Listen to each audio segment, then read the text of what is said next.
Since 1991, the Sid Meier's Civilization series has been hailed as one of the greatest PC strategy games ever made. This September, the flagship of the series returns, Sid Meier's Civilization 5.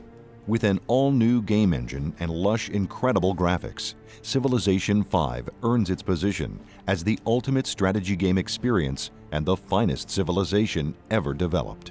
In Sid Meier's Civilization 5, players strive to become ruler of the world by establishing and leading a civilization from the dawn of man into the space age, waging war, conducting diplomacy, discovering new technologies, going head-to-head with some of history's greatest leaders, and building the most powerful empire the world has ever known.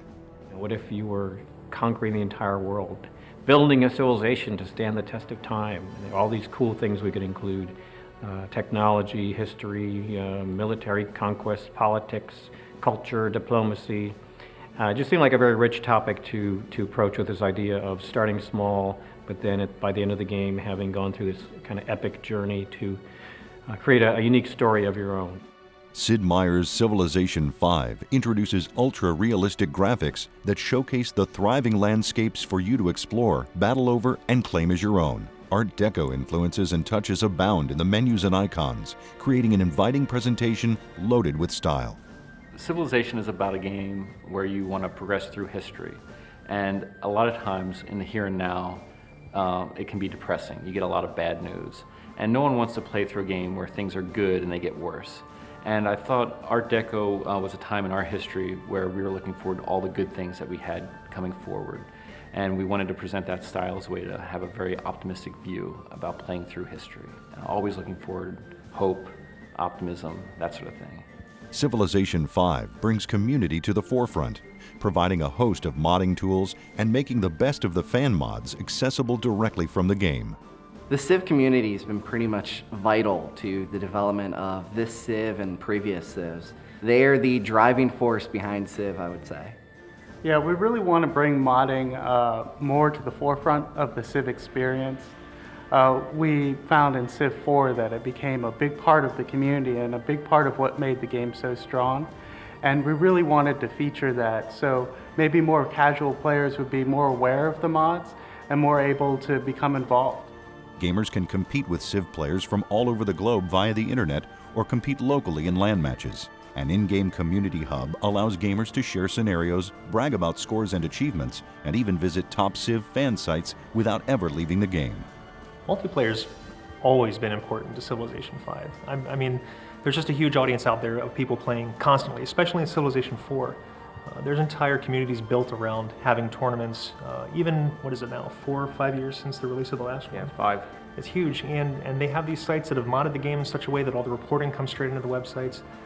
It's just ongoing, so extremely important. Because you are working with another opponent, another human will always be able to outthink even the best AI. They'll make mistakes and the AI won't. Or they'll just do things that really logically have no sense, but you have no way of anticipating. And so you really need to be on your toes even more because it can be so unpredictable game for game. Sid Meier's Civilization 5 features an intuitive interface and ingenious scalability, offering both casual and fully detailed in-depth gameplay options. So we want to make sure we kept the same amount of depth as you would see in Civ 4 and really make a game that had that in mind and kept that tradition alive. From the custom music scores and orchestral recordings, immersive game audio, believable game world, and unparalleled gameplay, Sid Meier's Civilization 5 has a level of polish and quality appreciated by its millions of fans worldwide. For the soundtrack, we're using 4 regions of the world, and in each of those regions you'll have a peace playlist and a war playlist. We've written probably over 3 hours of original music for leaders in this game, and I think about an hour and 45 minutes worth of music is actually going to be recorded live with an orchestra and a few pieces with choir. Civ 5 to me is really an acknowledgement of the Civ community. It's something that people have been asking for, have been kind of waiting, and when is this coming out? I think it really is a reflection of how strong the community is out there, how many ideas they've generated, how they've kind of inspired us to be creative and try new things with Civilization. So it's really the fact that there's this very active, dynamic, and interactive community out there that kind of inspires us to do new versions of Civilization, because they've given us a lot of great feedback, a lot of love on Civ 4, but now they're kind of ready for the next iteration, and that's what Civ 5 represents. Sid Meier's Civilization 5, available this September for PC.